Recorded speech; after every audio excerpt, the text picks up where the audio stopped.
이 시간 함께 은혜 나누실 말씀은 로마서 7장 7절부터 11절 말씀입니다. 그런즉 우리가 무슨 말 하리요? 율법이 죄냐? 그럴 수 없느니라. 율법으로 말미암지 않고는 내가 죄를 알지 못하였으니 곧 율법이 탐내지 말라 하지 아니하였다면 내가 탐심을 알지 못하였으리라.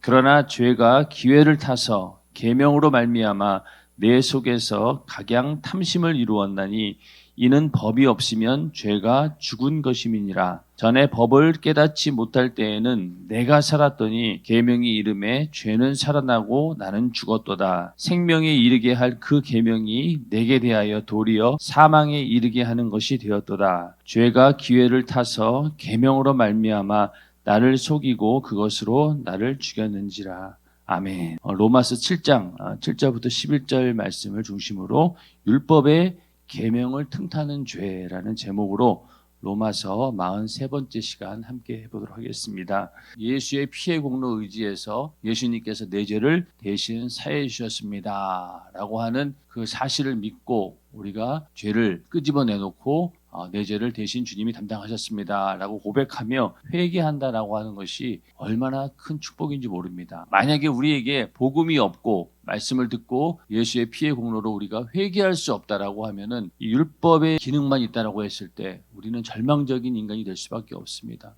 왜 MRI 잔뜩 찍고 검사 실컷 했는데 이거를 치료해 줄 만한 의사가 없다라고 하면 어떻게 되겠어요? 그건 절망이죠. 차라리 모르고 있는 게 낫겠다 싶을 정도로. 그런데 이제는 내가 어떤 병을 가지고 있는지 검사 결과가 다 나왔는데 치료해 줄 수 있는 의학 방법이 없다든가 아니면 뭐 의사가 없다든가 이러면은 얼마나 난감하겠어요. 그런 것처럼 우리도 만약에 하나님 말씀, 율법을 통해서 죄를 깨닫고 이것도 죄고 저것도 죄고 이런 것도 죄였구나라고 깨닫는다는 것으로 끝난다라고 하면은 죄의 짝은 사망이고 그 결과가 영원한 지옥의 형벌인데 이거 나 피할 길은 없나? 만약에 복음이 없다라고 하면 얼마나 절망적이겠습니까? 그러나 감사하게도 우리에게는 하나님께서 율법도 주시고 또 그 율법을 통해서 죄를 깨닫고 회개할 수 있는 기회를 허락해 주시는 것이 바로 예수 그리스도의 보혈의 은혜, 내 대신 피 흘려 죽으신 죄사함의 은혜가 있기 때문에 율법의 기능도 온전해지는 것입니다. 그러나 만약에 복음이 없고 예수 그리스도의 피가 없다라고 하면은요, 율법은 우리 속에서 오늘 말씀처럼 나를 그냥 두지 않습니다. 율법을 하나님 말씀을 알면 아는 만큼 더 많은 죄를 우리 안에서 생산해낸다는 거예요. 그래서 오늘 말씀도 죄가 기회를 타서 계명으로 말미암아 내 속에서 각양 탐심을 이루었나니 이는 법이 없으면 죄가 죽은 것임이니라. 그러니까 죄가 기회를 타가지고 율법으로 말미암아서 내 속에서 오히려 더 많은 탐심을 이루어낸다는 거예요. 탐심이라고 하는 것은 어떤 것이었습니까? 율법 가운데서도 내 이웃의 것을 탐내지 말아라. 탐심에 대한 계명이 마지막에 있다고 했잖아요. 그거는 내가 행동으로 드러내지 않는데 마음속에 간직하고 있는 죄까지를 말하는 겁니다. 탐심을 갖지 말아라라는 것은 네 속마음 속에서 죄를 짓지 말라는 거잖아요. 그 얘기는 결국 예수님께서 마태복음 5장에서 말씀하신 것처럼 네가 행동으로 범하는 죄뿐만이 아니라 네 마음 속에서 생각 속에서 짓는 죄까지도 율법으로 봤을 때는 죄다. 율법을 모르기 전에는 그런 것들이 죄인 줄 몰랐다는 거예요. 그리고 겉으로 행위로는 죄를 짓지 않았지만은 그 속에는 이 각양 탐심으로 가득하였다는 거예요. 자, 바리새인들을 보면 어떻습니까? 바리새인들이 겉으로는 굉장히 거룩했어요. 그러나 그 속마음에는 온갖 탐욕과 탐심과 그런 죄악들이 가득했다는 거예요.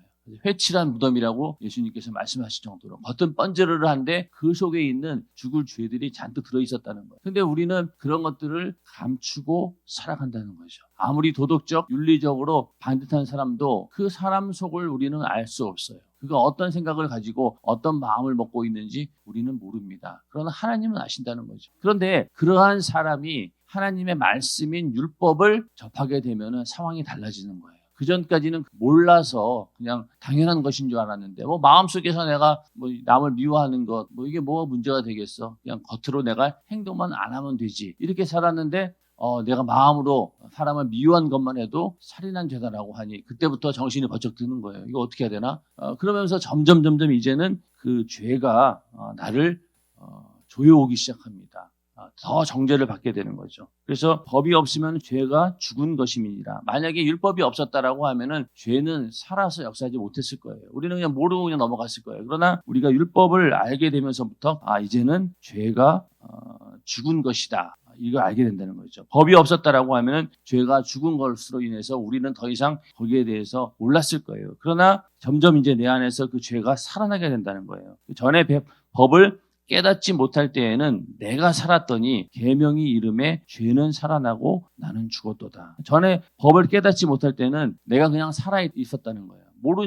모르고 그냥 내가 잘난 줄 알고 그러고 살았는데 계명이 이름에 하나님 말씀을 듣고 보니 이제는 죄가 살아나서 내 안에 있는 모든 죄를 막 드러냅니다. 그러면서 동시에 나는 이 죄로 인해서 죽게 되었구나라는 것을 또 발견하게 되는 겁니다. 그래서 율법은 항상 우리를 죄를 깨닫게 하고 결국은 그 죄를 가지고 회개해서 예수를 만나게 하는 것, 이것이 바로 율법의 가장 선한 기능이죠. 그러니까 우리가 만약에 율법을 가지고 예수를 만나지 못한다라고 하면은 절망이라는 겁니다. 그런데 죄가 기회를 탄다라고 이렇게 말씀하고 있죠. 그래서 죄라고 하는 것은 우리가 죄도 원죄가 있고 또 자범죄가 있고 여러 가지 있는데 여기서 말하는 죄는 죄를 짓게 하는 그 세력을 말합니다. 죄를 짓게 하는 자가 누구입니까? 마귀 역사죠. 그러니까 이 마귀 역사가 기회를 타서 계명으로 말미암아 내 속에서 각양 탐심을 이룬다는 거예요. 그러니까 율법을 누가 이용한다는 거예요?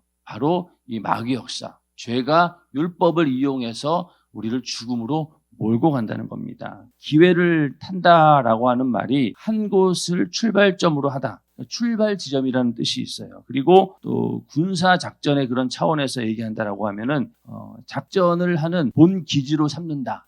그런 뜻입니다. 훈련을 시키고 또 무기를 준비하고 그 작전을 짜가지고 뭔가 일을 꾸미는 그런 일들을 한다라는 의미가 기회를 탄다라는 의미입니다. 그리고 또 한 가지는 지뢰 받침대로 사용한다. 지뢰 받침대가 뭐예요? 이게 어디다 딱 이렇게 틈에다가 싹 집어넣고 저 먼 곳에서 쑥 내리면 어떻습니까? 아주 무거운 물건도 쉽게 들어 올릴 수 있죠. 그런 것처럼 죄를 짓게 하는 마귀 역사가 율법을 이용해서 그 틈을 이용해서 우리로 하여금 점점 죄를 짓게 만들고 내 안에 오히려 더 많은 죄가 생성되도록 만든다는 거예요. 그렇게 기회를 틈타가지고 결국은 우리를 죄 가운데 가두고 그 죄의 결과로 죄의 싹스로 우리를 지옥으로 끌고 가는 것. 이게 바로 이 마귀 역사가 하는 일들입니다. 그래서 죄라고 하는 것이 죄를 짓게 하는 마귀 역사가 얼마나 대단하냐. 우리 인간을 죄를 짓게 하는데 그것을 뭘 가지고 죄를 짓게 한다는 거예요. 율법을 가지고 이용해서 우리를 죄로 끝까지 코너로 몰고 간다는 거예요. 그런 것처럼 이 마귀 역사는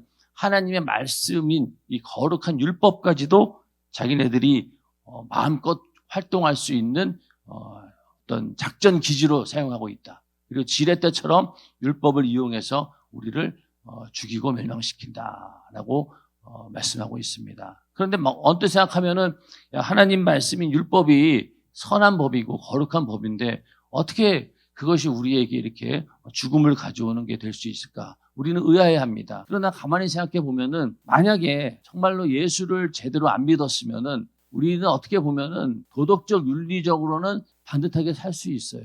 자, 도덕적 윤리적으로 반듯하다는 얘기는 뭐예요? 겉으로 행동으로 죄만 짓지 않으면은요, 이 세상 살아가는 동안에 나쁜 사람이면 취급받지도 않고 죄인이라고 생각할 수도 없겠죠. 그러면서 그냥 저 사람 참 괜찮은 사람이야. 그렇게 살아갈 수 있었을 겁니다. 그런데 율법을 알고 난 다음부터는 또 내 안에 있는 모습을 발견하게 되면서 내가 정말로 이렇게 악한 놈이었구나. 참 정말로 나쁜 놈이었구나라는 걸 깨닫게 되잖아요. 근데 만약에 그것을 죄의 문제를 해결하지 못하면은 우리는 그런 인간이었다는 것을 알지도 못하고 그냥 양면성을 가지고 이중성을 가지고 그냥 그렇게 살아갈 수밖에 없다는 겁니다. 자, 그래서 죄가 어떻게 기회를 틈타서 우리를 죽음으로 몰고 갈 수 있는지를 한번 상황을 설명해 보면은요. 죄가 일단은 우리 안에 존재하고 있어요. 죄를 짓게 하는 자는 마귀 역사니까 우리 안에 끊임없이 죄를 짓게 하는 마귀 역사가 존재합니다. 그래서 율법을 딱 듣게 되면은 어떤 생각을 하게 되냐면 일단은 반감을 가지게 만들어요. 자, 우리 인간은 태어날 때부터 하나님을 향해서 반감을 가지고 태어납니다. 육신의 생각이 하나님과 원수가 된다고 했어요. 그러니까 원래 태어날 때부터 이 죄의 근성을 가지고 태어났기 때문에 무조건 하나님에 대한 반대 입장을 가진다는 거예요. 자, 우리가 예수 믿기 전에 상황을 가만히 보세요. 나서는 그런 경우보다는 다 마음속으로 거부합니다. 행동으로는 억지로 끌려와서 교회에 앉아있을 수는 있겠죠, 어렸을 때. 그러나 그 마음속에 있는 이 반감은 어떻게 할 수가 없는 거예요. 그래서 율법이 전해지면은 하나님에 대한 반감이 자연스럽게 내 속에서 머리를 들기 시작합니다. 딱이 나온다는 거예요. 그러면서 자기 주장을 하게 됩니다. 내가 독립적으로 살아야 되는데 누가 나를 간섭하는 거야. 어느 누구도 나를 간섭할 수 없어. 이러면서 율법이 주는 것을 우리는 간섭으로 여기게 되고 그것을 거부합니다. 나는 내 마음대로 살 권리가 있는데 왜 이런 걸 내가 믿어야 돼? 이게 진짜인지 아닌지도 모르는데. 그러면서 점점 율법을 밀어내고 율법에 대해서 오히려 분개합니다. 뭐 이런 법이 어디 있어? 그리고 그 법이라고 하는 것이 어떤 겁니까? 너무 지나치다는 거죠. 왜? 행동으로 짓는 죄에 대해서 그래 내가 그만한 죄의 값을 담당하는 거 당연하지. 그건 상식이야. 그러나 내 속에서 마음 먹은 것까지 참견하고 그것을 죄라고 한다라고 하면은 이것은 너무 지나친 거 아니냐. 이게 너무 공평하지 않다.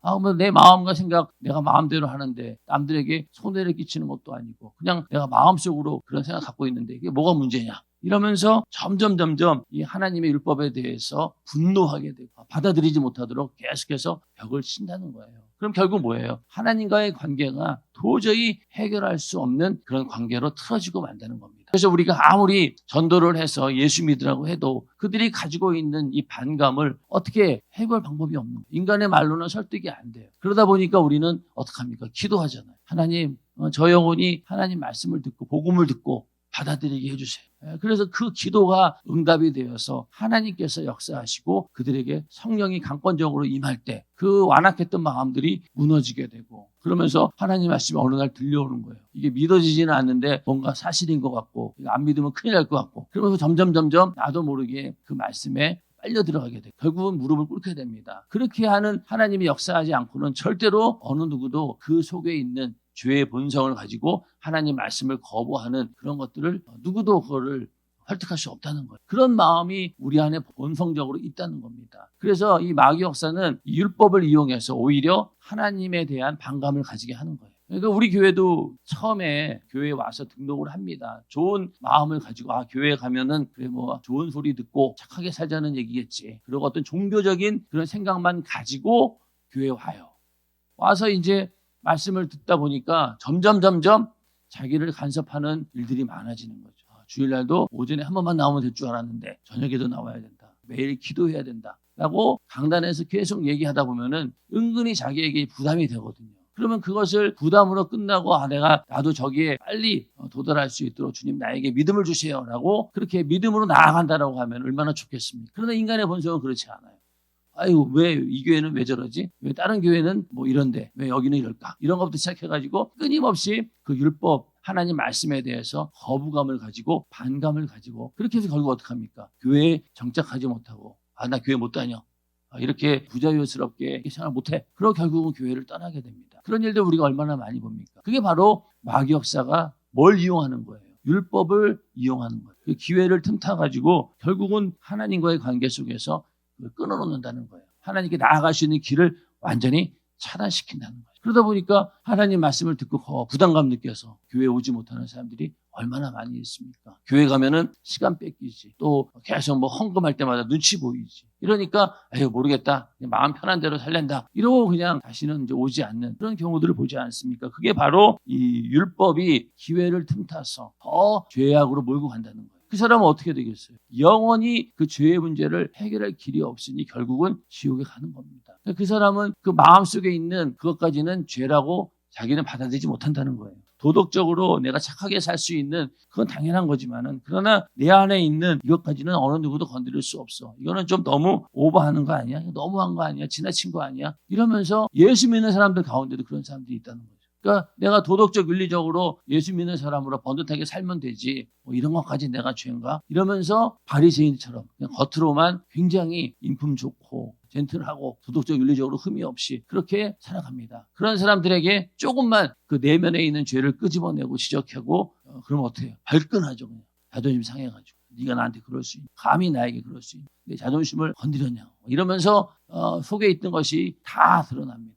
그게 바로 자기 자신의 모습인지도 모르고 그렇게 산다는 거예요. 그러나 이 은혜 안에 있는 사람은 어떻습니까? 내 안에 죄가 발견되면 될수록 내가 예수를 믿기 전에는 방법이 없었지만은 이제는 내가 죄를 발견하면 발견할수록 우리는 그 죄를 가지고 예수의 피의 공로 의지해서 회개할 수 있는 길이 열렸고 또 회개한 만큼 어떻습니까? 이제 내가 더욱더 새로운 사람으로 만들어져 가는 거. 얼마나 이게 참 축복된 삶입니까?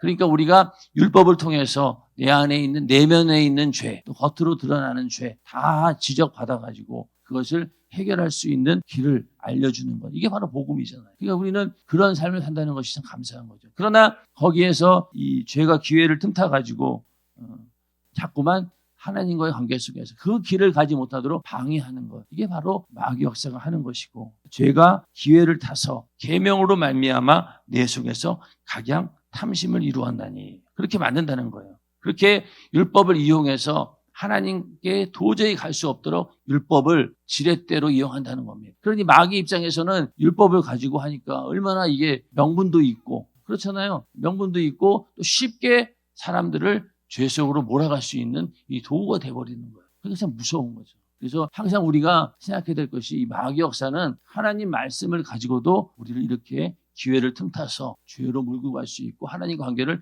끌어놓을 수 있다라고 하는 사실을 우리는 분명히 알아야 된다는 겁니다. 또 한 가지는 율법이 하지 말라라고 하면은요 괜히 하고 싶어요. 인간의 본성이 그렇잖아요. 아이들도 보면 야 이거 절대 하지 마. 절대 하면 안 돼. 그럼 어때요? 반드시 호기심이 생겨가지고 해보고 싶은 거예요. 자, 저기 있는 거 절대로 꺼내 먹으면 안 된다. 어떻게 해요? 반드시 꺼내 먹잖아요. 한번 뚜껑이라도 열어보죠. 우리도 은연중에 하나님 말씀이 하지 마라 하지 마라고 하면은요 은근히 그게 뭘까? 왜 하지 말라고 했지? 호기심이 발동해가지고 결국은 기어이 그 일을 저지르고 마는 그런 경우들이 있어요. 그래서 오늘날 그 교육 현장 가운데서도 쓸데없는 거를 알려주는 경우가 있죠. 성교육 같은 거. 그리고 더 나가서 요즘은 동성애 하는 방법을 아이들에게 알려준다는 거예요. 이 아이가 지금은 남자고 여자지만은 시간이 지나가지고 정체성이 달라질 수도 있는 거 아니냐. 그럴 때를 대비해서 이런 걸 교육받아야 된다. 이런 논리인 거예요. 자, 그러면은 동성애에 대해서 전혀 모르던 그런 아이들이 그 정보를 접했어요. 그럼 어떻게 될까요?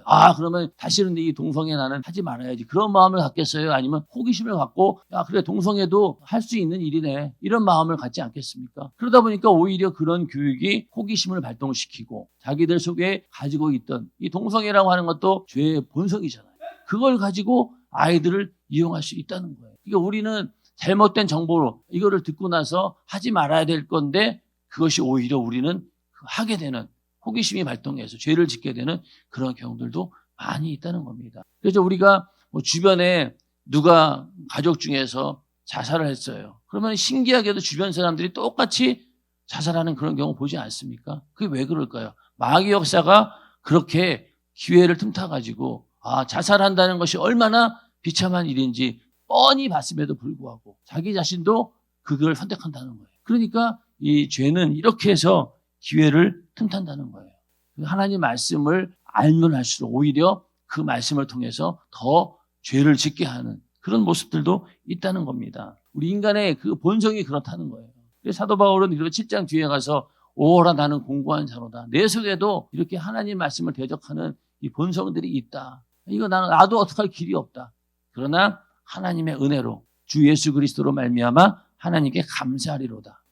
오직 하나님의 은혜로 예수의 피의 공로로 죄사함 받고 회개할 수 있기 때문에 거기에서 빠져나올 수 있는 것이지 만약 그렇지 못했으면은 나는 여전히 절망적인 존재로 쓰레기 같은 그 죄악 구덩이 속에 살다가 결국은 영원한 지옥의 형벌을 피할 길이 없었을 것이다. 이렇게 고백하고 있다는 겁니다. 우리는 그걸 알아야 된다는 거예요. 그래서 우리는 항상 내가 지금 기도도 열심히 하고 또 성령이 충만하고 그런다라고 해서 내 안에 있는 이 죄의 본성이 사라진 건 아니라는 겁니다. 언제든지 다시 내 안에서 그 악한 마귀 역사가 그 기회를 틈타서 그 내 안에 있는 말씀을 가지고도 언제든지 나를 흔들어 놓을 수 있다라고 하는 사실을 우리는 분명히 알아야 됩니다. 그래서 우리가 하나님 말씀을 들을 때 저건 내가 감당하기 어렵고 부담스러운 말씀이다라고 느껴질 때 우리는 그것을 피할 것이 아니라 오히려 하나님 나에게 그 말씀대로 살 수 있는 믿음을 주시고 또 그렇게 할 수 있는 환경을 열어주셔서 나도 저렇게 되기를 원합니다 라고 이렇게 한 발짝 앞으로 나갈 수 있는 방향으로 우리가 신앙생활을 해야 되는 것이지, 하나님 말씀이 부담스럽다라고 해서 나 저거 못 받아들이겠어라고 뒤로 물러서 버린다라고 하면은 오늘 말씀처럼 악한 영에 의해서 하나님 말씀으로 미혹당하고 있는 거예요. 이해가 되시죠? 그래서 우리가 하나님 말씀을 가지고 이 마귀 역사는 장난칠 수 있다, 이용한다. 이거 엄청나게 무서운 일이에요. 얼마나 분별력이 우리가 필요하겠습니까? 그래서 이 마귀 역사는 이렇게 율법까지도, 하나님의 거룩한 법까지도 우리가 사용해서 우리를 죄로 몰고 간다라는 사실을 알아야 되고, 이렇게 율법을 가지고 장난치는 마귀 역사가 있는데 율법을 가지고 의로워진다라는 건 말이 안 된다는 거예요. 사도 바울의 입장에서는 이렇게 율법의 기능이 니들이 봤을 때는 율법을 겉으로 거룩하게 지키면은 그것이 의인 줄 알겠지만은, 그러나 네 내면은 그렇지 않다. 네 내면까지를 다 너는 절대로 네 스스로 거룩하게 만들 수 없다. 그리고 오히려 이 율법을 가지고 이 악한 영의 역사가, 죄의 세력이 너를 죽음으로 끌고 가는데 어떻게 그 율법을 가지고 네가 의로워질 수 있겠느냐. 그런 생각을 너희는 버려라라는 겁니다. 인정하시면 아멘 하시기 바랍니다. 율법을 우리가 버리라는 게 아니고 율법으로 의로워지려고 하는 시도를 버리라는 겁니다. 이해가 되시죠? 이렇게 제가 아무리 얘기를 해도 어떤 분들은 그럼 율법을 없애란 말인가? 율법이 필요 없다는 얘기인가? 아닙니다. 율법은 있어야 돼요. 자꾸만 내 속에서 죄를 끊임없이 지적해 주는 것. 그래야지 우리가 예수를 만날 거 아니에요. 가늠한 여인이 간음의 현장에 붙들려가지고 잡혀왔어요. 율법으로는 정죄받은 거죠. 돌멩이에 맞아 죽어야 돼요. 그런데 예수님께서 뭐라고 합니까? 죄 있는 자가 돌로 내리쳐라. 그랬더니 모든 사람들이 다 돌로 내리치지 못하고 도망가 버렸어요. 왜 그럴까요? 겉으로 자기들이 간음하지 않았지만은 그 속에 내면에 있는 그 죄도 양심상 죄라는 걸 알았기 때문에 다 도망가 버린 거예요. 그 현장은 어떤 거냐? 바로 율법은 이렇게 처음에는 돌멩이를 던져서 죽이려고 우리에게 달려들었지만은 예수를 만나는 순간 어때요? 그게 완전히 사라진다는 거예요. 우리를 죽이려고 했던 그 율법의 그 권세가 무너져 버리고 우리는 예수 그리스도의 그 은혜로, 그 사랑으로 인해서 살 길이 열렸다는 겁니다. 예수를 만남으로 인해서. 그러니까 율법은 예수에게로 인도하는 몽학선생과 같은 거예요. 우리를 거기까지 인도해 주는 역할이 율법인 것이지, 율법을 가지고 절대로 우리는 거룩할 수도 없고 구원을 이룰 수 없다는 겁니다. 그래서 우리는 항상 그 간음한 여인처럼 돌멩이에 맞아 죽어야 되는 거예요. 율법에 의하면. 지금 여기서 하나님이 심판하겠다라고 딱 들이대면은 살아남을 자 누가 있겠어요? 아무도 없어요. 그런데 우리는 뭐가 있습니까? 예수의 피의 공로가 있기 때문에 예수님이 내 죄 대신 사해 주셨습니다 라고 예수 앞에 나오는 순간 우리는 율법의 정죄에서, 율법의 영원한 형벌에서 벗어날 수 있다는 겁니다. 그 얘기를 지금 사도 바울은 6장, 7장에 거쳐서 계속 얘기하고 있는 거죠. 이제는 너희는 죄의 권세에 있는 것이 아니다. 사망의 권세에 있는 것이 아니다. 이제는 너희가 하나님의 은혜 안에 있는 자고 율법에서는 벗어난 자다. 그러니까 율법을 마치 결혼을 했는데 남편과 아내가 죽은 것처럼 그렇게 관계가 청산되어야지만이 너희는 거기에서 자유로울 수 있다는 겁니다. 이해가 되시죠? 그 뒤에 가서 사도 바울도 고백을 해요. 12절에 보면은 이러보건대 율법도 거룩하며 계명도 거룩하며 의로우며 선하도다. 그런즉 선한 것이 내게 사망이 되었느냐? 그럴 수 없느니라. 오직 죄가 죄로 드러나기 위하여 선한 그것으로 말미암아 나를 죽게 만들었으니. 먼저는 율법으로 나를 죽게 만든다는 거예요. 왜? 예수에게로 인도하는 선한 기능을 발휘하기 위해서 먼저는 싹 다 죽일 놈을 만드는 거예요. 그래서 목사님도 설교 때 그 얘기 하시잖아요. 설교라고 하는 것은 먼저 싹 다 죄인 만들어 놓고 어찌할 거라고 막 이러고 있을 때 예수를 딱 보여주는 게 바로 설교다, 이렇게 말씀하시잖아요. 그러니까 우리는 하나님 말씀 들으면서 내가 죄인이고 나는 죽일 놈이구나, 돌에 맞아 죽어야 되는 놈이구나 라고 깨달으면은 그게 율법의 선 기능을 발휘하고 있는 거예요.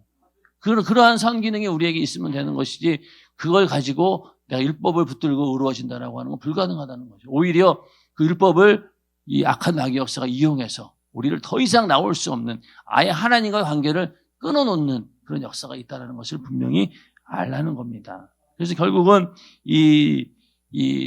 죄는 우리를 이렇게 속인다는 거예요. 기만한다는 거예요. 네가 율법대로 살면은 그래, 그렇게 착하게 살면 되는 거지. 이런 정도로 머무르게 한다라고 하면은 결국은 죄가 우리를 속인다는 거예요. 그렇게 쫓아갔더니 나중에는 뭘 요구한다고 했어요. 죄의 삭은 사망이라고 했는데 넌 지옥이야. 실컷 믿고 그래 이렇게 따라가면 되겠지. 도덕적 윤리적으로 그냥 반듯하게 살고 착하게 살면은 내가 지옥 가겠어? 좋은 데 가겠지. 그러고 이제 실컷 그렇게 살았어요. 딱 이제 그러면서 마귀의 역사는 또 계속 부추겼겠죠. 그래, 그게 그렇게 사는 게 맞는 거야. 그 정도면 괜찮아. 넌 충분히 너는 좋은 데 갈 거야. 그런데 막상 죽을 때 딱 되니까 마귀 역사가 거기서 뒤통수를 치는 거죠. 너는 지옥 가야 돼. 그럼 어떡할 거예요? 그 지옥 갈 수 있는 근거가 너무나 분명한데. 그러니까 우리는 마귀 역사에게 속지 말라는 겁니다.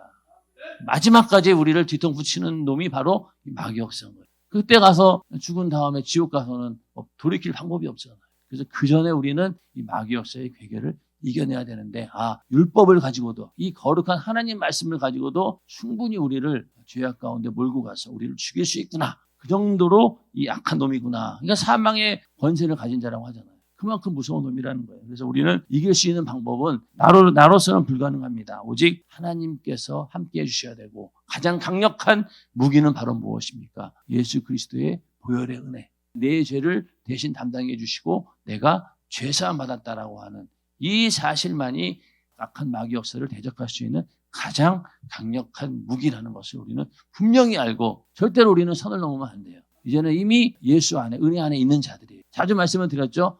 조금 힘들고 어렵고 실패했다 할지라도 거기서 다시 또 시작하는데 근거지를 옮기면 안 되는 거예요. 실패해도 하나님의 은혜 안에서 주저앉아 있어야지 딴 데 가서 앉아 있으면 큰일 납니다.